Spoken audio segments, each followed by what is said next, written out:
Voltei!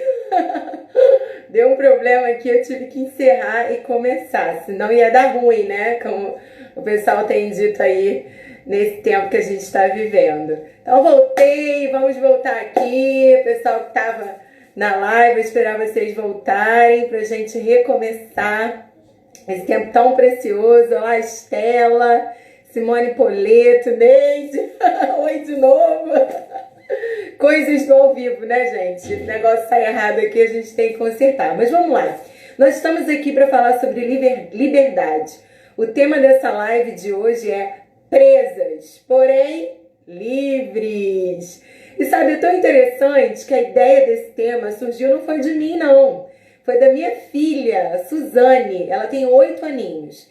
E ela estava fazendo um trabalho ontem, né? Antes de ontem, para ser mais exata, ela estava fazendo um trabalho da escola, né? Um trabalho que eu peguei na internet, achei muito legal, da cápsula do tempo. A proposta era escrever, fazer um registro do que nós estamos vivendo nesse ano de 2020, principalmente com relação a essa questão da pandemia, né? Deixar isso registrado para que no futuro ela pudesse ler seus próprios registros e entender como se comportou, como é que ela teve que lidar com essa situação da pandemia, né? Tanto ela quanto a Yasmin, a minha filha mais velha, fizeram esse trabalho.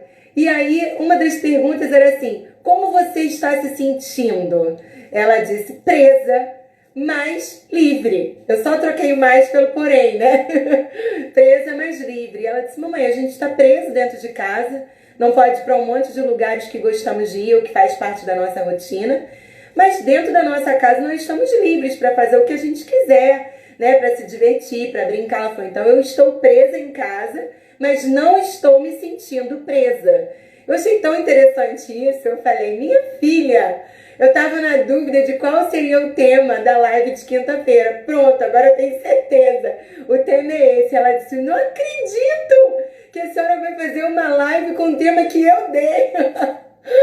E é assim, de fato, que nós estamos. Estamos presos, né, dentro da nossa casa, sem poder, criativa e intensa como a mamãe Paula, a Vânia colocou.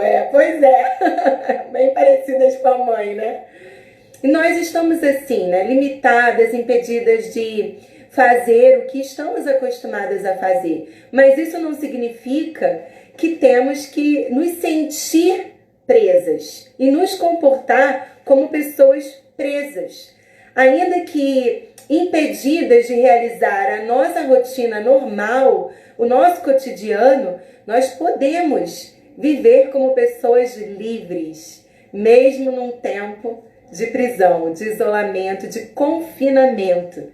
Olha como o dicionário vai traduzir a palavra liberdade. Eu gosto muito de fazer isso, de ler no dicionário o significado das palavras. O dicionário vai dizer que liberdade é a condição daquele que é livre. É a capacidade de agir de si mesmo, você mesmo que toma as atitudes, a direção. Autodeterminação, independência e autonomia. Olha que coisa legal. Eu lendo, né, essa definição, esse significado, me faz pensar que mesmo pessoas que não nasceram na condição de escravas podem não ser livres no seu dia a dia. Podem não usufruir da liberdade, uma vez que elas não tenham independência, autodeterminação, né?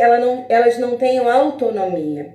E eu queria ler com vocês João 8, 31 e 32. E te deixar aí à vontade para fazer seus comentários, suas perguntas, dizer se concorda, se não concorda, para a gente fazer uma troca gostosa aqui, já que hoje eu estou sozinha, eu não tenho uma convidada, né, uma amiga, um amigo, alguém para dividir esse tempo comigo. Vocês são as convidadas, os convidados da live de hoje. Então, João 8, do 31 ao 32, diz assim: Jesus dizia aos judeus que haviam crido nele. É uma palavra para discípulos, para pessoas já convertidas, ok? Se permanecerdes na minha palavra, sereis verdadeiramente meus discípulos, e conhecereis a verdade, e a verdade vos libertará.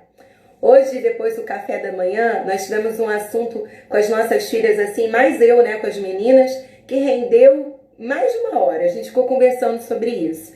A gente tem o costume aqui em casa de tomar café juntos, né, os 4 na mesa. Por enquanto que as meninas são pequenas, estudam no mesmo horário, na mesma escola, ainda conseguimos manter essa rotina. Então, fazemos bom uso desse tempo que temos com elas, né? Tomamos o café e quando já estamos assim bem no finalzinho, quase todos já terminaram, um que já está mais adiantado aí no café, já está praticamente finalizando, lê um capítulo do Pão Diário, que é um livro de devocional, textos devocionais para o dia a dia. A gente lê e conversa sobre o que entendemos ali. E o assunto de hoje rendeu, porque falou sobre escravidão. E eu estava fazendo a leitura hoje, né? E eu disse para eles assim: quantas vezes nós ouvimos pessoas falando que crente é preso, crente não pode fazer isso, crente não pode fazer aquilo, crente não tem liberdade, né? Crente é escravo da sua religião, da doutrina, do pastor. E aí a Yasmin fez algumas colocações quanto a isso e a gente foi conversando. E na nossa conversa nós concluímos ali nessa troca gostosa, todo mundo falando o que pensa, porque a nossa casa precisa ser esse ambiente de diálogo. Os nossos filhos precisam se sentir à vontade de falar o que pensam, né? A minha filha mais velha, ela tem costume de dizer: desculpa, tá? Mas eu vou falar. E a gente sempre diz a ela: não precisa pedir desculpa por estar dizendo o que você pensa. Você só precisa pedir desculpa quando falar o que você pensa for magoar e ofender as pessoas, porque você não se preocupou com a maneira como você disse, né? Você falou de qualquer jeito, né? E aí sim, você deve pedir desculpa. Mas se você falou de maneira gentil, com educação, está apenas colocando a sua opinião, você precisa pedir desculpa sobre isso. E aí nós conversamos e chegamos à seguinte conclusão: que na verdade, nós que somos crentes desfrutamos de uma liberdade, uma vez que o pecado não nos domina mais. Nós temos liberdade para escolher fazer o que é certo. E antes, a Bíblia diz, éramos escravos da nossa própria vontade. Éramos escravos dos nossos desejos. A gente não conseguia lutar contra eles. Hoje, com a ajuda do Espírito Santo, com conhecimento da palavra de Deus, nós temos condições de dizer não aos nossos desejos, dizer não à nossa vontade. Portanto, somos livres, livres para escolher fazer o que Deus nos propõe fazer, porque entendemos que a vontade de Deus para a nossa vida é boa, perfeita e agradável. E a Bíblia vai dizer, gente, sobre inúmeros exemplos de pessoas que viviam em circunstâncias de prisão, de opressão, de escravidão, mas que o seu comportamento não era de uma pessoa presa, mas ao contrário, era o comportamento de uma pessoa livre, uma pessoa que tinha sido liberta, que tinha poder de escolha, de decisão, que tomava a rédea, né, que tomava o controle das suas próprias emoções. Porque as nossas emoções são uma bênção na nossa vida, mas elas podem nos auto-sabotar. Então nós temos que aprender a dominar o nosso emocional. E eu quero citar aqui com vocês nessa live de hoje alguns exemplos de pessoas que viviam em circunstâncias desafiadoras. Algumas circunstâncias das quais elas não poderiam fugir, né? Teriam que viver aquelas circunstâncias, não tinham como evitar passar por aquele caminho. Mas as atitudes delas eram de pessoas livres. Pessoas que faziam o que tinha que ser feito, independente das circunstâncias difíceis. Eu gosto muito de uma frase, domínio sobre o emocional. Isso mesmo, Vânia. Eu gosto muito de uma frase do autor Augusto Cury. Amo essa frase. Ele diz assim: sou como um peixe no mar de tensão. Você imagina um pequeno peixinho no mar onde há grandes peixes que podem devorá-lo a qualquer momento. Tubarões, que há plantas que ele pode ficar preso, há rede de pescadores. Você imagina, né? Um peixinho num ambiente assim, um ambiente de tensão. A Estela está dizendo que a gente precisa aprender a dominar as emoções e que isso é imprescindível para os nossos relacionamentos. Isso mesmo, a Cris está dizendo que Jesus nos liberta. É assim, né? Desse jeito que funciona. Então, a frase do Augusto Cury: sou como um peixe no mar de tensão. Imagina a vida de um peixinho no mar de tensão. Eu estou no mar. Não tem escolha. Eu nasci nesse mar, eu fui colocado nesse mar, a vida me trouxe para cá, eu estou aqui, eu não tenho como sair daqui. Eu vivo aqui, esse é o meu contexto, essa é a minha circunstância, essa é a situação na qual eu estou vivendo. Então, portanto, eu estou no mar, não tem como mudar isso, mas o mar não está em mim. Uau! Uau! Uau! Uau! O que ele está dizendo? Sobre a situação que o peixe poderia exercer domínio, ele exerceu sobre ele mesmo. Pessoal, quando nós não podemos mudar as situações ao nosso redor, as circunstâncias da nossa vida, quando nós não podemos mudar as situações que nos cercam, nós não temos domínio sobre isso, nós podemos, sim, podemos exercer domínio sobre nós mesmos, sobre nosso emocional, sobre nossa mente. Eu acredito que o pior campo de batalha, o mais difícil a ser vencido, é o que se trava na mente. Os nossos pensamentos, deles vão brotar hábitos, palavras, atitudes. Tudo começa na mente. E o Augusto Cury disse isso. Você pode viver numa situação de muita tensão, mas não permitir que essa tensão invada você. Que essa tensão faça morada dentro de você. É difícil? Sim, como a Estela colocou, não é fácil. Mas, pessoal, não é impossível. Eu vou citar alguns exemplos aqui de pessoas na Bíblia e provavelmente você vai lembrar de outras pessoas, como José, eu lembrei agora aqui, e nem escrevi nas minhas anotações, né? Exatamente, Crícia. Provérbios diz que assim como pensamos, somos. Os nossos pensamentos influenciam até a nossa vida, o ciclo da nossa vida. Então eu não anotei nada sobre José, mas eu lembrei dele agora. José teve uma vida muito difícil, uma caminhada até chegar ao trono do Egito. Ele passou por situações extremamente complicadas. Mas em todo momento da sua vida nós vemos um homem equilibrado. Um homem que exerceu domínio sobre os seus sentimentos. Quando ele teve a oportunidade de se vingar de seus irmãos, não fez. Por quê?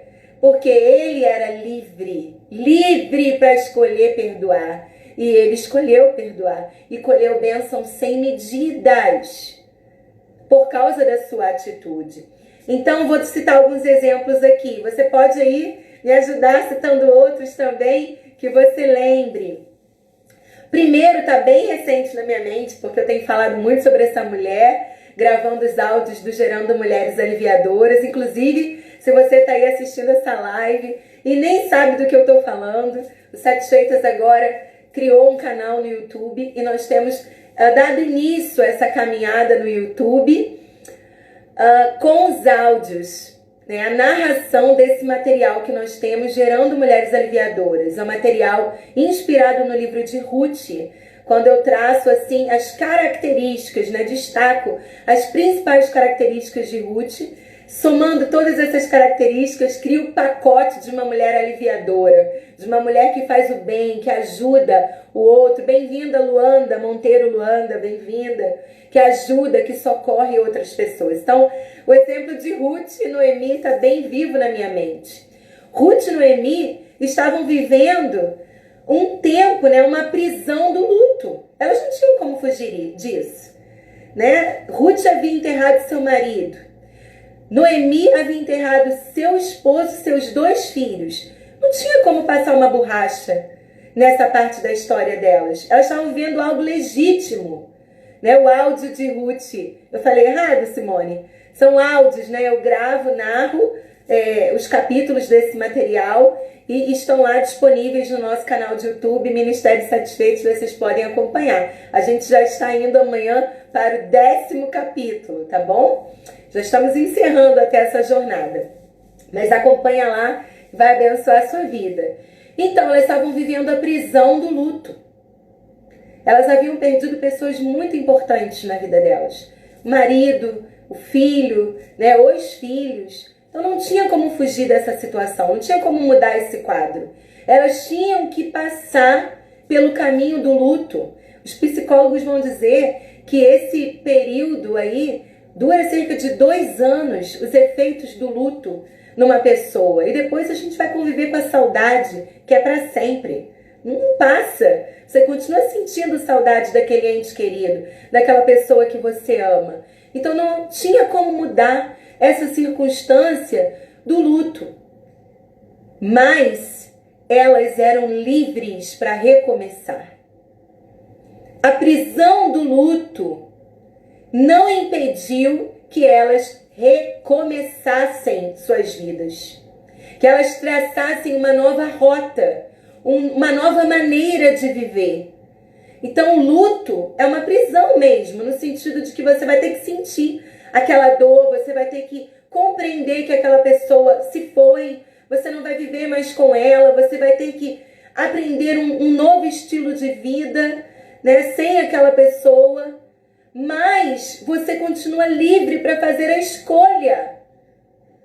Quanto tempo esse luto vai durar? Quanto tempo essa dor vai durar? Até onde isso vai te paralisar? Como será? São escolhas que nós somos livres para fazer. E Ruth e Noemi foram livres, se comportaram como mulheres livres para recomeçar. Até uma música dos Satisfeitas, né? Um trecho de uma música nossa que se chama Corajosas, né? Coragem. Ela fala isso. Se alguém que você ama se foi, se o luto chegou em seu lar, tenha coragem, mulher, coragem para recomeçar. Então elas tiveram essa coragem, elas agiram como pessoas livres para recomeçar. E quantas vezes, pessoal, o fim de um tempo na nossa vida, um fim de um relacionamento, acaba gerando na gente essa sensação de que não vamos conseguir recomeçar, de que não vamos conseguir criar uma nova vida, uma nova rotina, novos costumes, mas sim, você é livre para recomeçar. Você é livre para recomeçar. Mesmo que você esteja presa ainda nesse sentimento do luto, não permita que o luto te roube o desejo de recomeçar. O desejo de recomeçar. Outra coisa também que acabava prendendo Ruth e Noemi, a condição de estarem paupérrimas. Você sabia que o fato de Ruth estar ali catando espigas era um indicativo de que ela estava numa condição de extrema pobreza? Porque isso fazia parte de uma lei de Moisés de cuidado, de carinho com aqueles que nada tinham. Então o pobre, a viúva e o órfão, eles poderiam catar dessas espigas que caíssem. Naturalmente, durante o processo de colheita, tem coisas que caem sozinha, sem você precisar arrancar, né, da raiz ou da árvore, cai. Então aquilo que ficava no chão, ou que caísse das mãos daqueles trabalhadores, ficaria ali no chão. Não seria recolhido, porque seria fonte de mantimento para o pobre, para a viúva e para o órfão. Então estar ali catando aquelas espigas, Ruth estava dizendo que ela estava naquela condição. E Ruth mesmo estava nas 3 condições, né? Ela era viúva, ela era estrangeira também, né? Ela era estrangeira, o estrangeiro também poderia se valer dessa lei. Ela era estrangeira, era viúva e era pobre. Ela não tinha mais como se manter. Então, pessoal, elas estavam nessa prisão de pobreza. A situação delas era tão complicada que elas precisavam da ajuda financeira de alguém, da benevolência de alguém, da obediência de alguém às leis de Deus. Mas elas eram livres para usufruir desses benefícios. Ou seja, elas não tinham orgulho, arrogância no seu coração. Quantas pessoas deixam que o orgulho tome conta do coração delas? Eu vou pedir, eu vou falar que estou precisando, eu vou pedir oração dizendo que eu não tenho nem o que comer na minha casa. Ora, a Bíblia diz que nós temos que socorrer uns aos outros. E não dá para saber tudo que todo mundo precisa. A gente tem que ter humildade de dizer como estamos, para receber a ajuda de alguém. Então elas foram livres, para usufruírem daquele benefício que era dado a elas. Elas foram livres para trabalhar, para correr atrás, para buscar, e a situação delas mudou. Então você pode estar passando por uma crise financeira, você pode estar num quadro que você não quer estar, né? Você está viúva, divorciada, separada, não sei qual é a sua situação. Mas você é livre para usufruir dos benefícios que essa situação te traz, porque ela não traz só malefícios.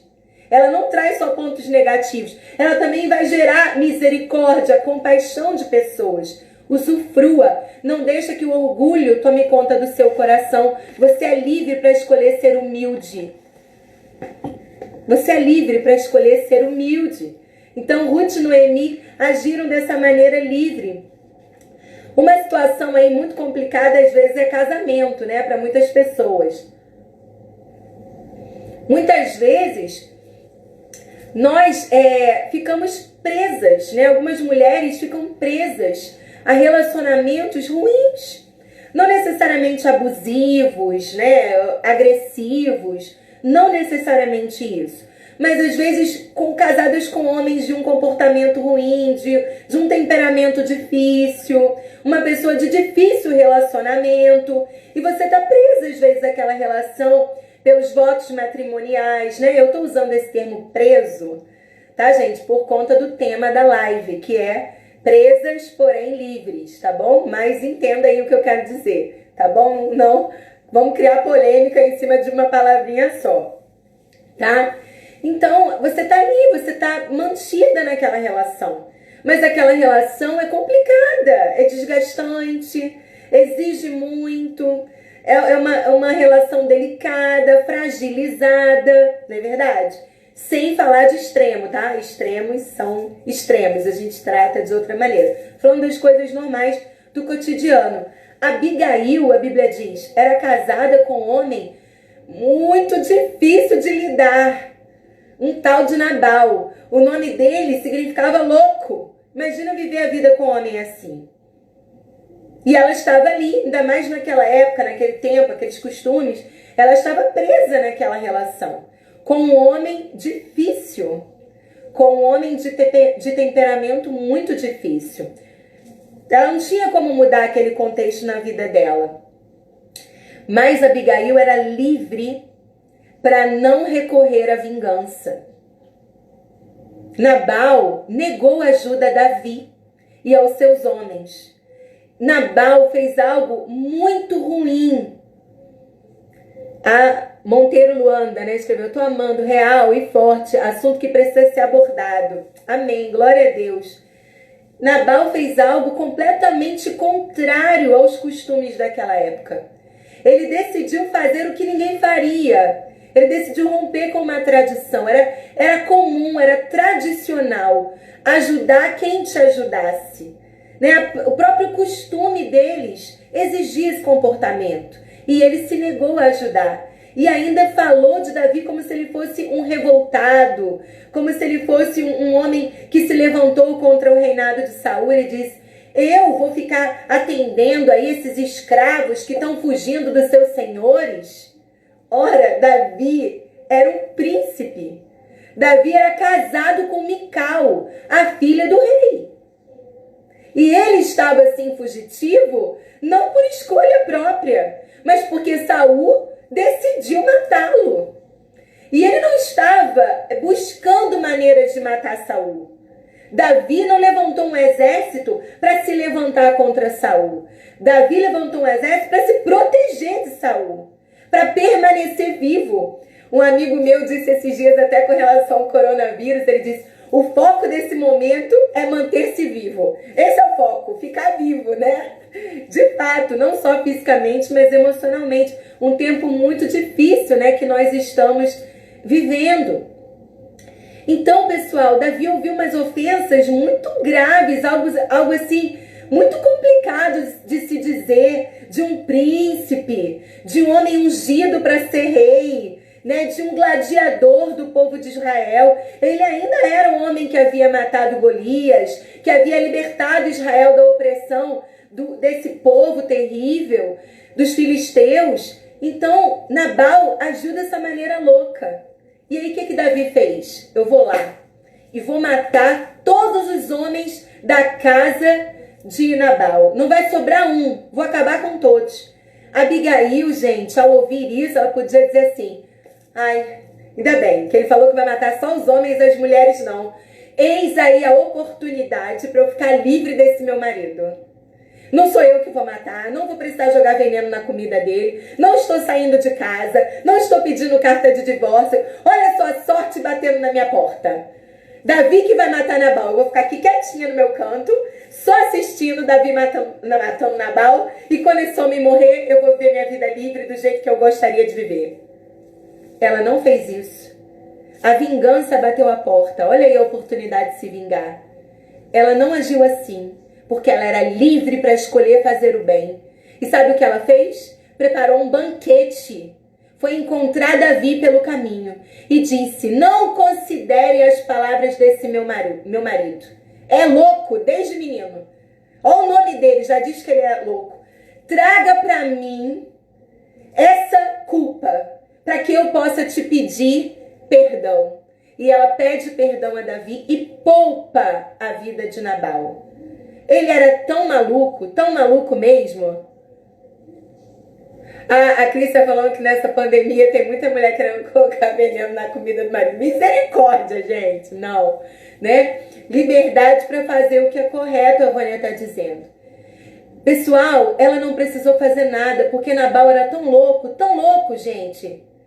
Tão louco, que a própria vida dele, as próprias atitudes dele geraram morte. Geraram problemas para ele. Existem pessoas que passam na nossa vida e nos fazem tão mal, mas tão mal. Eu quero te dizer uma coisa: você não precisa fazer mal contra essas pessoas, porque elas próprias são mal contra elas. Elas terão de lidar com a maldade que domina o coração delas. Elas terão de dormir e acordar com essa maldade que se arraigou no coração delas. Eu não preciso fazer mal para alguém que já é dominado pelo mal. Eu posso escolher fazer o bem por mim, pelo meu relacionamento com Deus. Isso é fácil? Não é não. Não é não. Mas é necessário.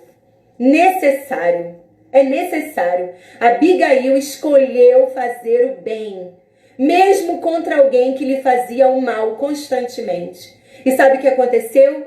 Deus a honrou. Deus a honrou. Como Abigail, eu não sei se você está convivendo com pessoas como Nabal, pessoas difíceis, mas a Bíblia ensina assim: não retribua o mal com o mal, mas retribua o mal com o bem. A Bíblia também ensina: não nos cansemos de fazer o bem, porque a seu tempo colheremos, isto é, se não desfalecermos. Não pare de fazer o bem. Não pare de fazer o bem. Você vai colher no tempo certo. Você vai colher. E olha, eu aprendi uma coisa na minha vida. Às vezes a gente semeia o bem na vida de uma pessoa e vai colher na vida de outra. Às vezes eu semeio o bem na vida de alguém e não vai ser na vida daquela pessoa que eu vou colher. Mas Deus manda alguém para a minha vida para me dar a recompensa daquele bem que eu plantei. Não desista de fazer o bem. Seja como Abigail, era livre para escolher fazer o bem. E ela escolheu fazer o bem. Ela escolheu fazer o bem. Um outro exemplo, Paulo e Silas. Paulo e Silas na prisão, presos injustamente. Não mereciam estar ali. Foram presos só porque pregavam a palavra de Deus, pregavam aquilo que eles criam, né? E eles estavam ali presos. Gente, e não só presos de estar dentro de uma cela. Eles estavam numa prisão escura, sem iluminação. Eles estavam com suas mãos e com os seus pés algemados. Eles estavam presos dentro da prisão. Tem noção do que é isso? Eles não tinham liberdade nem naquele ambiente sem liberdade. Ali dentro daquele quadradinho, para as pessoas daquela época não era suficiente manter uma pessoa presa num quadrado. Tinham que prendê-la ali dentro também. Nem ali dentro tinham liberdade de se movimentar. Então, com seus pulsos, né, e seus pés acorrentados. Injustamente. Deu uma pausa aqui na internet, né? E o que eles fizeram? Eles eram livres. Eles estavam presos, mas eram livres para louvar.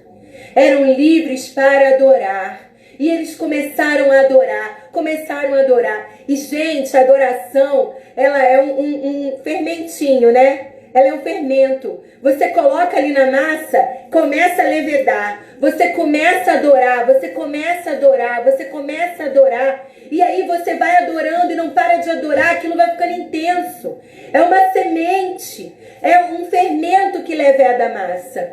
E eu fico imaginando ali, ó, talvez os dois cansados, né? Os dois sentindo dores. Eu não sei quem começou, mas os dois ali quietinhos, sentindo dores, pensando. E talvez um baixinho começou, aleluia. Quem sabe até chorando, aleluia, aleluia. Daqui a pouco, gente, o outro, viu, começou a cantar também. Daqui a pouco o que era baixinho foi ficando alto. De maneira que aquela adoração que estava dentro do coração, que tomou os lábios, encheu o corpo deles e extravasou, sabe? Veio para fora, foi extravagante e encheu o ambiente da glória de Deus. De maneira que os outros presos foram libertos, porque ouviram a adoração daqueles homens. Pessoal, às vezes nós somos brasileiros, sabemos bem disso. Às vezes nós ficamos presos em sistemas políticos opressores, em sistemas políticos que oprimem o pobre, que nos impedem de crescer, de avançar, com leis que não nos fazem bem, com leis que perturbam a nossa paz, que nos impedem de crescer.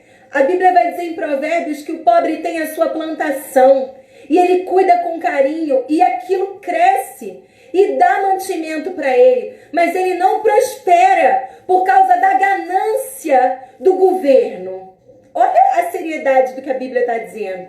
Às vezes nós estamos em sistemas políticos ou em sistemas religiosos, como o caso de Paulo e Silas, que querem nos prender, que querem nos travar, nos impedem de ser livres em muitos aspectos, mas eu quero dizer a você, ninguém nunca vai poder calar um adorador. Não se cala uma voz que adora, não se cala um coração adorador.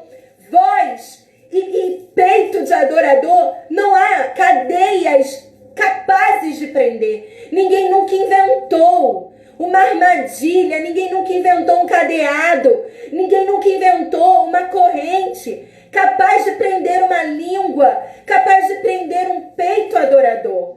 Você é livre para adorar. Você é livre para adorar. As condições no Brasil são difíceis, mas há mil motivos para adorar por ser brasileiro, por ter nascido nessa nação fértil, nessa nação rica, nessa nação multicultural, nessa nação enorme, que você pode sair de um estado para o outro, você pode encontrar milhões de maneiras de viver, você não está presa na sua situação, na sua cidade, você é livre. Amada, você é livre para adorar. Adore, adore, cante louvores. Tem uma música da Estela que fala isso: nada pode calar um adorador. Mas nós estamos escolhendo murmurar, reclamar, maldizer. Vamos adorar, vamos adorar, vamos adorar, vamos adorar. E sabe o que a adoração faz? Ela quebra tudo que não é legítimo, tudo que não é certo, tudo que é opressor na sua vida. Foi a adoração de Paulo e Silas que quebraram as cadeias deles. Nenhum guarda, nenhum rei, nenhuma autoridade, nem religiosa, nem política, chegaram naquela cela e disseram: nos desculpe, reconhecemos aquilo que fizemos de errado contra vocês, vocês estão livres. Não, foi a adoração que os libertou. A adoração rompe cadeias físicas, nos tira de lugares de prisões. Aprenda a adorar, aprenda a adorar. A Bíblia vai dizer também, uau, aleluia, vou ter que tomar até um copo de água aqui. Já tô com vontade de cantar. Hoje eu falei com meu marido, né, que Deus não dá asa à cobra. Se eu tivesse uma voz boa para cantar, eu já ia falar: abra sua Bíblia no livro de João, no capítulo 8. Eu ia fazer assim, cada ponto eu ia fazer cantando. Vamos então aprender com Abigail. Mas Deus não me favoreceu com esse dom. Eu falo. Vamos dar sequência aqui. Um outro exemplo de alguém que vivia uma situação de prisão, mas era livre nas suas atitudes. A viúva, aquela viúva do profeta, lá no livro de Reis, lembra? O seu marido havia morrido e ela estava com dívidas maiores do que ela era capaz de pagar. Ela não tinha como quitar a sua dívida. Não tinha como. Era uma dívida impossível de ser paga. Ela teria que quitar a sua dívida. Quitar não. Iniciar o processo de quitação dando seus filhos como escravos. O pessoal já está rindo aí, botando símbolo de microfone. Então ela era livre.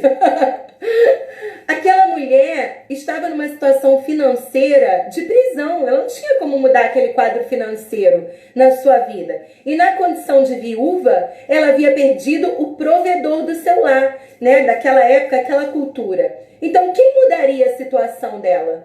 Quem mudaria o quadro dela financeiro? Ninguém. Era um quadro que ela não poderia mudar. Mas ela era livre para buscar ajuda. Livre para pedir ajuda. E ela foi buscar ajuda de quem? De Deus. Primeira pessoa que ela foi buscar ajuda de Deus. Porque naquela época o profeta representava a presença de Deus no meio do povo. Então, gente, em outras palavras, o que aquela mulher fez? Orou. Ela orou. Ela pediu ajuda a Deus. Ela pediu ajuda a um homem de Deus. Você é livre para pedir ajuda.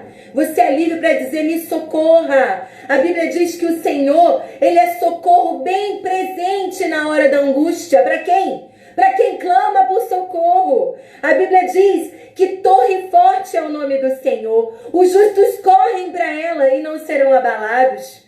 Por quê? Porque vão para o lugar de socorro, clamam por socorro, pedem socorro. Em tempos difíceis, em tempos de escassez, minha irmã, você é livre para pedir ajuda. Não é feio pedir ajuda, não é pecaminoso pedir ajuda, não é símbolo de fraqueza pedir ajuda. Sabe de uma coisa? Só os fortes pedem ajuda. Só quem é forte pede ajuda. Engole o seu orgulho e pede ajuda. Você é livre para orar. Você é livre para clamar. Em tempos que situações não podem ser mudadas, você pode dizer: Senhor, me livra, tem misericórdia de mim, faz algo por mim, Jesus. Você é livre para pedir ajuda. Aleluia, aleluia, você é livre para pedir ajuda. E o último exemplo que eu queria trazer aqui para vocês é da serva de Naamã. Essa história que a gente vê também no livro dos Reis. Uma menina que foi levada como escrava. Essa, de fato, vivia um quadro de escravidão, né? Num período em que aquele império entrou, oprimiu Israel. Aquela menina foi levada como escrava. E ela estava vivendo na casa de Naamã, na casa do seu patrão. E ela servia junto à mulher de Naamã. Era uma escrava próxima à mulher de Naamã. E quando ela percebeu que aquele homem tinha uma doença muito séria, ela foi livre para evangelizar. Ela sentiu-se livre para pregar a sua crença. Ela sentiu-se livre para falar do Deus a quem ela serve.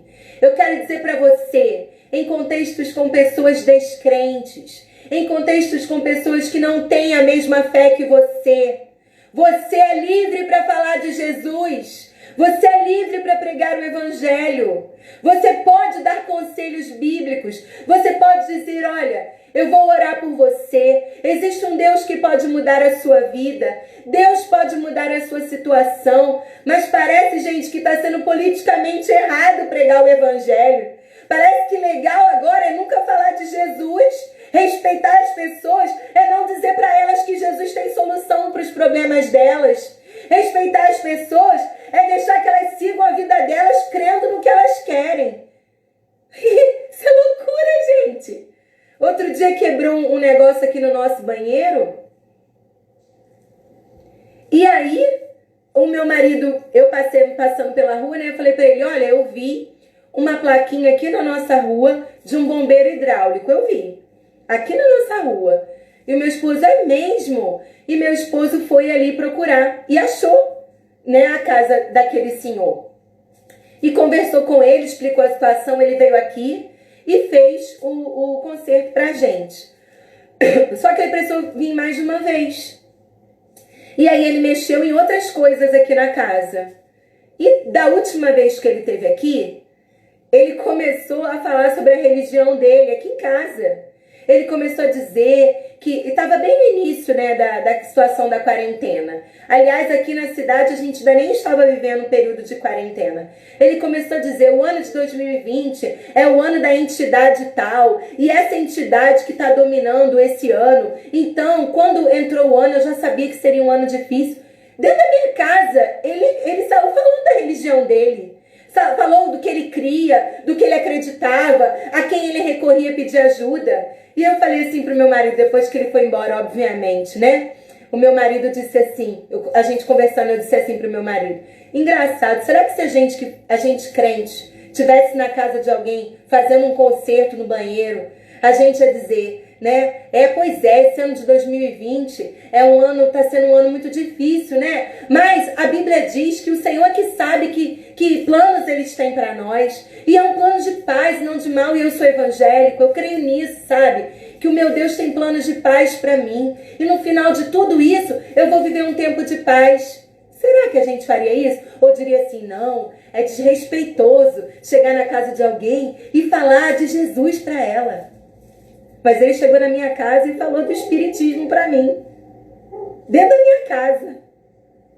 Ele falou da religião dele para mim. Amada, em nome de Jesus, nós que somos crentes, a gente está precisando se libertar dessa prisão. De que não pode dizer que é crente. Nós vivemos num país laico. Eu tenho liberdade de pegar um microfone e gritar, eu sou crente, eu sou crente. E isso não é ofensivo. Você não deve impor a sua religião para as pessoas, impor as suas crenças para os outros. Mas a Bíblia diz que nós temos que estar prontos para dar testemunho da nossa fé. E aquela menina que poderia ser considerada como uma escrava muito insolente, ela virou para sua patroa e disse, se vocês soubessem que há Deus em Israel e que há homem de Deus em Israel, minha senhora, meu Senhor ficaria curado da sua doença. O que ela estava querendo dizer? Se vocês soubessem que aqui não tem Deus que pode curar esse homem, que aqui não tem homem, não tem mulher de Deus que vai resolver o problema do teu marido, mas eu conheço um lugar onde há homens e mulheres de Deus que vão orar por ele será curado. Foi isso que ela disse. A petulância daquela menina foi de dizer que naquela cidade, naquele ambiente, não haveriam pessoas espiritualmente capazes de resolver o problema daquele homem. Mas ela sabia um lugar onde haviam pessoas a quem eles poderiam recorrer. Eu quero te dizer que no meio de pessoas que não conhecem a Jesus, você é livre para pregar o amor de Deus. Você é livre para falar do Jesus que transformou a sua vida.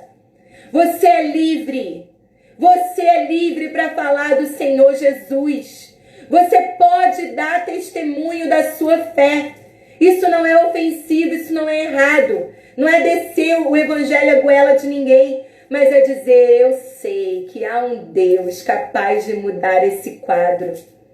Você não precisa se sentir presa, hostilizada. Você pode dar testemunho da sua fé. E olha como nós estamos, tanto com relação a esse assunto, porque até aqui, todos os pontos que eu falei, todos os exemplos que eu dei, foi uma enxurrada de comentários. Mas nesse ponto, poucas pessoas comentaram. Será por quê? Será que nós estamos nos sentindo assim, impedidos de dizer que temos um Deus a quem servimos e esse Deus tem mudado a minha vida? E eu não posso deixar de dizer isso para as pessoas. Eu posso até escolher não falar de Adão, não falar de Eva. Eu posso até escolher não falar de Paulo, não falar de Pedro, não falar de Abigail, mas não falar da Ana Paula e do que Deus tem feito com a Ana Paula. Eu não posso deixar de falar isso. Eu não posso negar o que Deus tem feito na minha vida. Quando as pessoas falam, poxa, você mudou tanto. O que aconteceu? Eu tenho uma escolha. Eu posso dizer, eu amadureci, envelheci, casei, tive filhos. Tudo isso faz a gente amadurecer. Ou eu posso dizer, Jesus Cristo mudou o meu viver. Jesus Cristo mudou o meu viver. Ele é a luz que ilumina meu ser. Sim, Jesus Cristo mudou o meu viver. Jesus Cristo mudou o meu viver. Você é livre para testemunhar do amor de Jesus. Você é livre para testemunhar do amor de Jesus. E as pessoas estão, a Crista botou, a política se aliou ao cristianismo de uma forma negativa. Verdade. Infelizmente, a gente vê muitos maus exemplos. Mas dê o seu bom exemplo. Você é um bom exemplo? Dê esse bom exemplo. Pessoal, eu tenho assistido muitas lives de igrejas aí. Sabe o que eu tenho visto? Uma multidão de pessoas se convertendo. Isso mostra que as pessoas, elas estão sedentas da palavra de Deus. E existem coisas que não vão acontecer só com o seu testemunho. Existem coisas que precisam de palavra. Lembra aquela mulher do fluxo de sangue? Ela tocou em Jesus, recebeu a cura. Ela já tinha alcançado a obra. Ela já estava curada, mas faltava uma palavra. A seguinte palavra, vá em paz, a tua fé te salvou. O evangelho é a sua vida vivida, mas ela também é a sua vida pregada. A Bíblia diz, como ouvirão, se não há quem pregue? Pregue a palavra. Você é livre para pregar a palavra. Pregue a palavra nas suas redes sociais. Pregue a palavra nas suas redes sociais. Sabe? Bote posts, versículos, pregue o evangelho, pregue a fé que você crê nas suas redes sociais.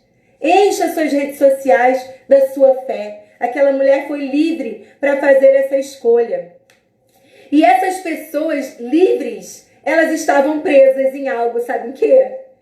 A palavra de Deus. A vida delas estava presa, estava... verdade, A Crista botou a melhor coisa é atitude. Exatamente, atitude é tudo na vida. E aquelas pessoas estavam presas à palavra de Deus. Elas estavam confiantes na palavra de Deus.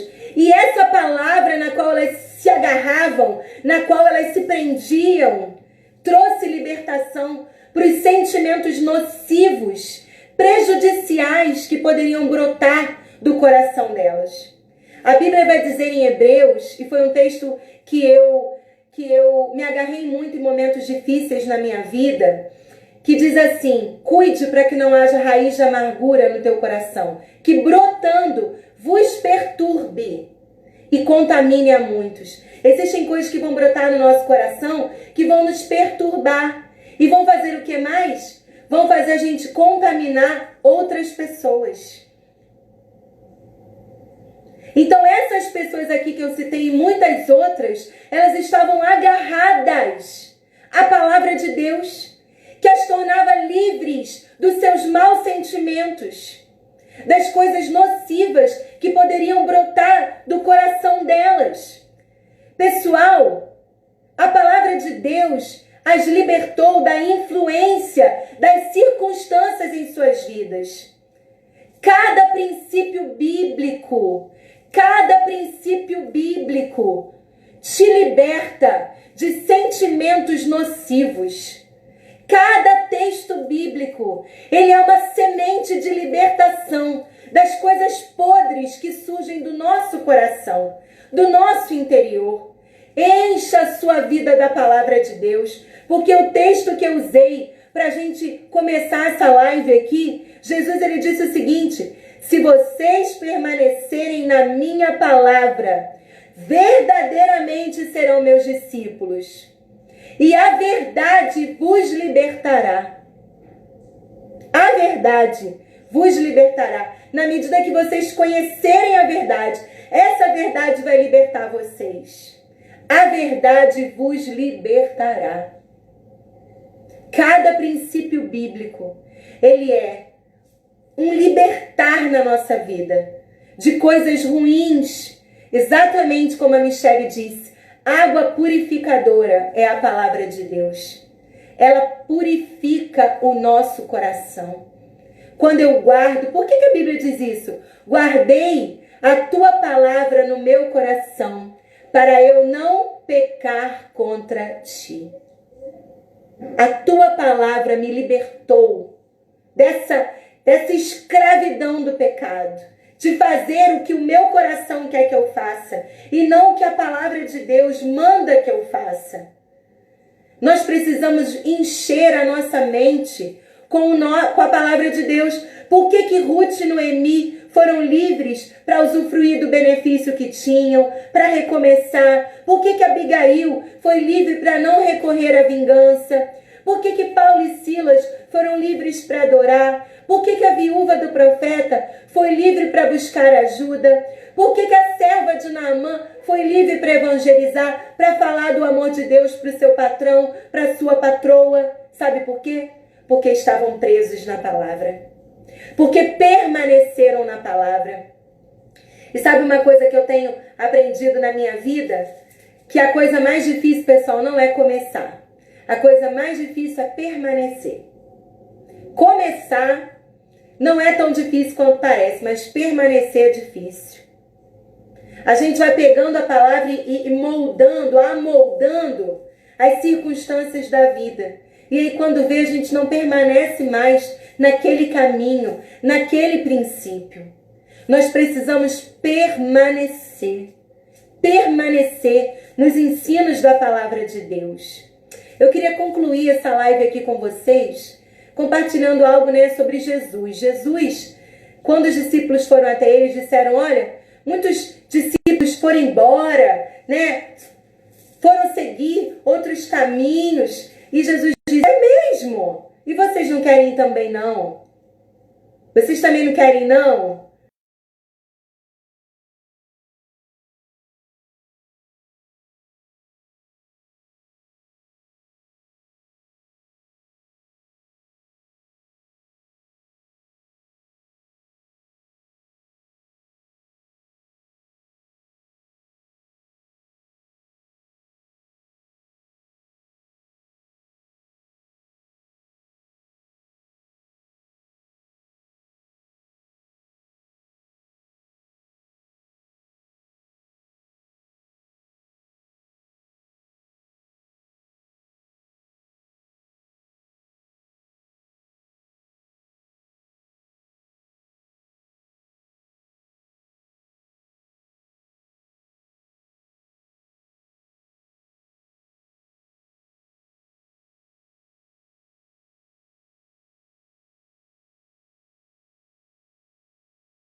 Pra mim tá normal aqui, gente. Pra mim tá tudo fluindo normal. Tá? Então, Jesus disse que quando a palavra dele permanece em nós, nós passamos a ser conhecidos como seus discípulos. E aí, essa verdade que nós conhecemos nos liberta. Essa palavra que nós conhecemos nos solta de toda a prisão que existe no nosso coração. E é importante a gente entender isso. Nós decidimos ficar. Fizemos essa escolha, ficar com Jesus, né? Fizemos essa escolha, ficar com Jesus. Quando Jesus disse para os discípulos, é mesmo? Muita gente foi embora e vocês? Também não vão?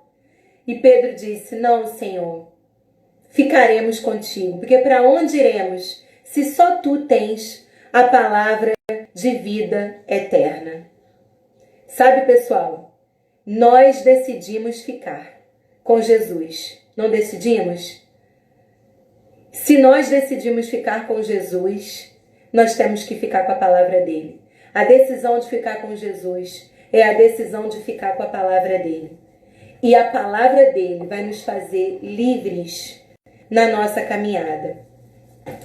Bom, é essa a palavra, né, que Deus colocou no meu coração para compartilhar com vocês essa noite. Eu espero que tenha abençoado a sua vida, que tenha agregado algo de valor a você. Quero agradecer a todo mundo que participou, que escreveu, né? Eu fiquei prestando atenção, procurei falar aquelas coisas que dava para eu ler, né? Que eram os comentários maiores, eles ficam mais tempo. Dá para a gente ler, dá para a gente falar, comentar sobre ele. E quero agradecer você que participou, que interagiu, que expôs a sua opinião. Esse é um ambiente saudável para a gente crescer, um ambiente em que as pessoas falam o que pensam e a gente pode dialogar, chegar num denominador comum. Mas o que eu gostaria essa noite era de encher o seu coração de expectativa, sabe? Na verdade, a palavra certa não é nem expectativa, mas encher o seu coração com essa certeza. Você é livre. Você é livre para orar, você é livre para adorar, você é livre para evangelizar, para testemunhar a sua fé, você é livre para recomeçar, você é livre para pedir ajuda. Beijo, Julinha! Amada, tem muita gente falando aí que tá travando. Eu realmente não sei por que razão tá travando. Aqui para mim só travou um momento e foi, ô Júlia, e foi bem rapidinho, depois voltou. Eu realmente não sei por que razão tá travando. Mas uma boa notícia é que eu baixei um aplicativo aí para salvar lives, né? Vamos ver se eu conseguir salvar. Eu vou postar essa live lá no nosso canal de YouTube. Eu espero ter abençoado a sua vida, né? Eu compartilhei com vocês coisas que eu procuro viver na minha vida. Eu gosto de pregar a verdade que já me libertou, né? O meu princípio como pregadora é pregar a verdade que já me libertou. Porque eu acho que quando a gente prega, não só o que a gente leu, o que a gente aprendeu, mas a gente prega o que a gente viveu, o que a gente colocou em prática, aquilo vai com mais verdade, né? A gente, sei lá, traz sentimento nas palavras. Então, tudo isso que eu falei aqui para vocês são coisas que eu tenho vivido na minha vida, são coisas que eu tenho compartilhado na minha vida, né, na minha prática, e são verdades que me libertaram, né? E eu espero que liberte você também. Você é livre, apesar de estarmos num mar de tensão. Nós podemos evitar que esse mar de tensão entre no nosso coração. Nós podemos evitar isso. Proteja seu coração, proteja sua mente. Nesses tempos tão difíceis que nós estamos passando, se proteja, sabe? Proteja o seu interior e plante as sementes da palavra de Deus no seu coração. Eu costumo dizer para as minhas filhas, mais importante do que o que você conhece é o que você pratica, né? Eu sempre falo isso para elas. Se você conhecer um versículo da Bíblia a vida inteira, mas aquele versículo for uma verdade para você, é melhor do que conhecer tudo e não experimentar nada. Então, muito obrigada para você que ficou comigo até aqui. Que Deus abençoe a sua vida e que você, em nome de Jesus, se comporte como alguém livre. Um beijo no seu coração. Deus te abençoe.